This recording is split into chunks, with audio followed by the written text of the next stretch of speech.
Hi, I'm John Muschalek with HilltopSecurities, and once again, I'm joined by Tom Kozlik for another edition of the Muni Minute. So Tom, we've had some information come out recently. CPI came out a little hotter than expected. Inflation concerns are still out there. So in your mind, should investors be waiting on the next move from the Fed? That's a good question. I think that the Fed is likely to move lower than higher.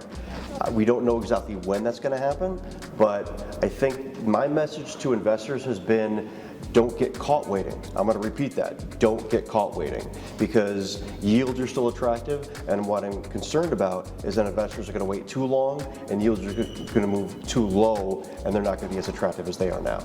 So once again, we are in the midst of political uncertainty, right? Yeah. They're talking about government shutdowns in a couple of the upcoming weeks.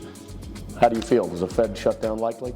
So there's a March 1st and a March 8th deadline, and I think we're recording this on February 27th, and I think that a shutdown is possible, but I don't think that it's likely. And even if a shutdown does occur, the macroeconomic impact of that is usually not very severe, and so I'm not concerned that that's going to really impact the interest rates and or the economy. Okay, but taking all that into account, what sectors in the public finance side do you see as a good value right now? You know, there are two that I've been talking to investors about a lot.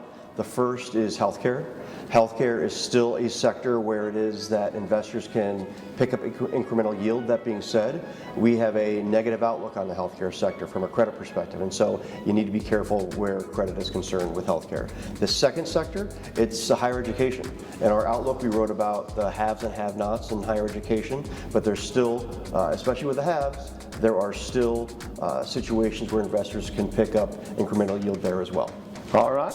Well, that'll do it for this edition of the Muni Minute. Thank you.